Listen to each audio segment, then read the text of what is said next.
في أعماق العالم السفلي حيث تحكم الشياطين يولد طفل يحمل قوة لا مثيل لها.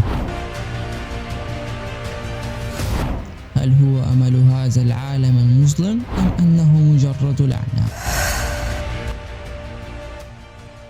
تبدأ حكايتنا مع إنغو، هو مضروب من صحابه بيتنمروا عليه.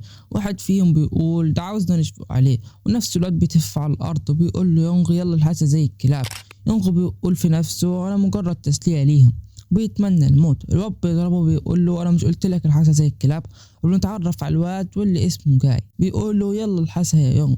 يونغ بيعتذر لهم وبيقول لهم حاضر. جاي بيقول له من متى الكلاب تتكلم؟ يلا هوهو يا يونغ.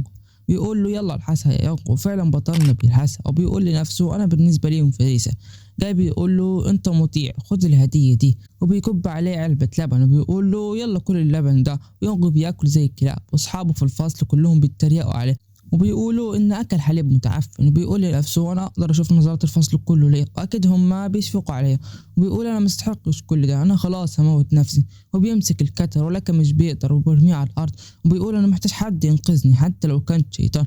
وبيظهر واحد فوق المبنى وهو شايفه. يونغ بيمشي من المدرسه وبيظهر له واحد وبيكون اسمه جوم، بيقول له انا عاوز اروح المقهى ولكن انا معيش فلوس. يونغ بيقول له وانا برضو معيش فلوس، مش هقدر اسلفك.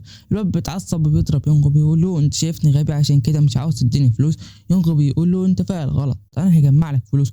ولكن جوم بيضربه بيقول له انت مجرد نكره، وبيضربه تاني وبيقول له انا مش هسيبك النهارده.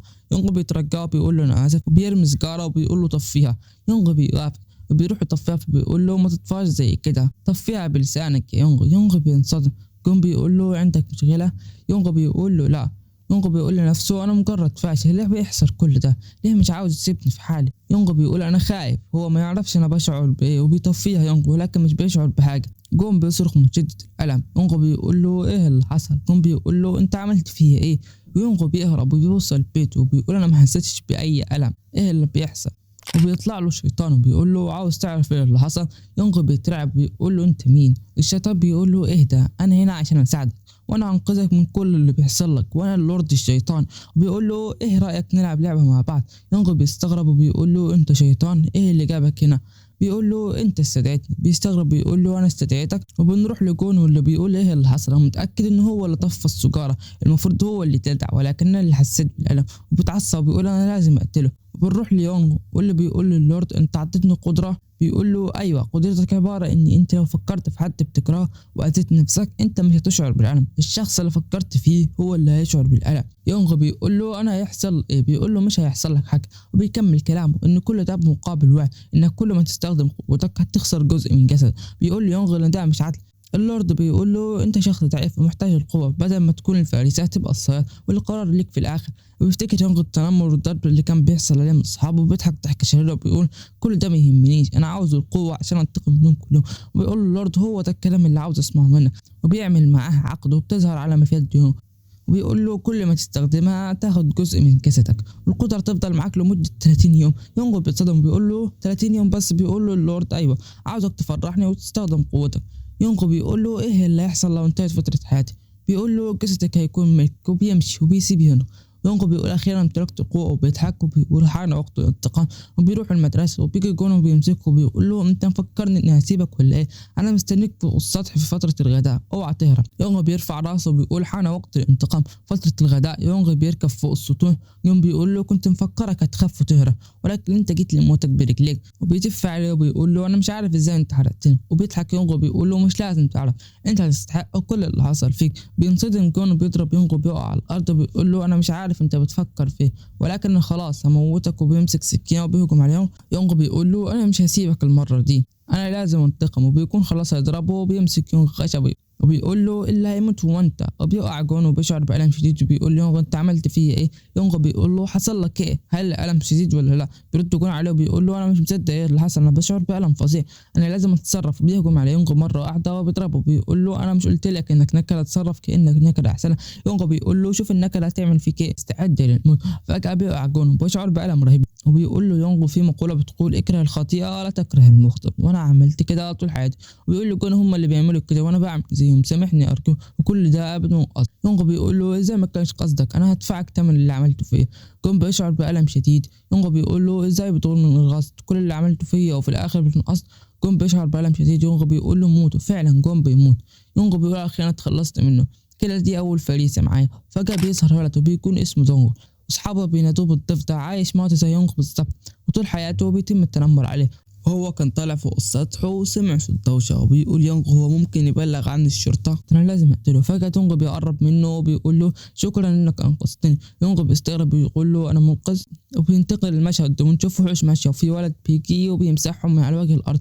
بيقول ان الوجع بيزداد يوم بعد يوم. وبيظهر ولد تاني بيقول له انت استخدمت قدرتك تاني، وبيقول له ما تحملش على نفسك كتير. وبنتعرف على الشخص ده واسمه سو هيون، وانه طرد ارواح. بيقول الشخص اللي قاله انت ليه لابس لبس المدرسه وانت مش بتروحها اصلا، لحد امتى تبطل تطرد ارواح وانت عارف انها بتاثر عليك. وبنروح ليونغ اللي بيكون قاعد في المدرسه، وبيجيله دونغ وبيقول له انقذني، في واحد بيتنمر عليا. وبينتقل المشهد لينغ وهو ماشي، بيقول لحد امتى حياتها تفضل كده، وبيمسك ايده بتكون بتوجعه. وبيقول انا ما استخدمتهاش غير مره واحده، وشكل كده ان قدرتي ليها حدود. فجاه بيظهر له الواد اللي بيتنمر عليه وبيقول له تعالى هنا. يونغ بيقول لنفسه اعمل ايه، اهرب، ولكن حتى لو هربت انا كده هقابله مره تانية. وبيقول المرة دي لازم اقفله راجل وقت عليه، انا لازم انتقم منه. الواد المتنمر بيقول له ايه الثقة الزايدة دي، وكمان واقف في وشي بيقول له اخيرا عرفت انك مجرد فاشل وانت خايف منه. وبيضحك ضحكة شريرة وبيقول له انه جون النهارده قال انه هيقتلك، ولكن ما شفتوش خالص النهارده. وهو بيقول لي على اي مكان بيروح وانا مش ملاحظ عليك اي اثار ضرب. يونغ بيقول انا اقدر اعملها، انا دفعت ثمن غالي زي صاحبه وقتله، كل اللي عليا ان اجيب السكينه اللي في الشنطه ثم يلعب. والواد بيتعصب بيقول له انت مش بترد عليا ليه. يونغ بيخاف منه جامد والواد بيضربه. يونغ بيفكر ازاي انا ما قدرتش اعمل حاجه دلوقتي، انا لازم اتصرف. الواد بيقول له جاوب على سؤالي بدل ما اقتلك هنا. يونغ بيقول انا لازم اتصرف بسرعه. الواد بيقول له برضه مش بترد عليا، وبيضربه ضربة قوية وبيوقعه وبيمسكه من شعره. بيقول يونغ أنا ليه ما قدرتش أعمل حاجة. الواد بيقول له هسألك للمرة الأخيرة فين صاحبي يا يونغ، مش بيرد عليه. والواد بيضربه وبيوقعه على الأرض. يونغ بيقول أنا لازم أستخدم قدرتي. الواد بيحط رجله على وش يونغ بيقول له جاوب على سؤالي. يونغ بيقول أنا ليه بيحصل لي كل ده، أنا مش عارف أستخدم قوتي. الواد بيتعصب بيقول له شكلي هموتك هنا. يونغ فجأة بيطلع السكينة وبيجرح نفسه، لكن قدرته مش شغالة وبيشعر بالألم. الواد المتنبر بيقول له انت عبيط، انت بتجرح نفسك ليه، لو عاوز تعني قوم اتعني. وبيمسك يونغ ويونغ بيقول ايه اللي حصل، انا مش عارف استخدم قوتي، شكل دي النهاية. الواد بيقول له استعد انا هديبك دلوقتي. يونغ بيترجى يسيبه، ولكن الواد مش بيسمع له وبيضربه. وبيظهر ولدين وبيقول لهم ايه اللي جابهم هنا، وبيبصوا لهم نظرات مرعبة. الواد بينطق اسمه وبيقول له لو نطقت اسم تاني هقتلك. بيتكلم الواد التاني بيقول له من متى وانت بتتنمر على الضعفاء. بيرد صاحب المتنمر بيقول له اسكت ايها الشمبانزي. والواد بيتعصب وبيقول له انت علي انا. بيقول له صاحبه جينو اطلع انت من الموضوع ده. بيقول له هو شيطان ولازم اخد حقي.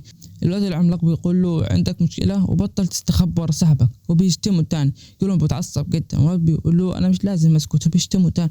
جينو بيهجم عليه وبيضربه ضربة قوية بتخليه يقع على الارض ويجيب دم. جينو بيقول له ايه اللي حصل لك، انا لسه ما عملتش حاجة وانت وقعت من ضربة واحدة وبس. كده لحد هنا بتخلص من الهوا بتاعتنا. لو عجبتك حط لايك وعشان ننزل الجزء الجديد. وسلام.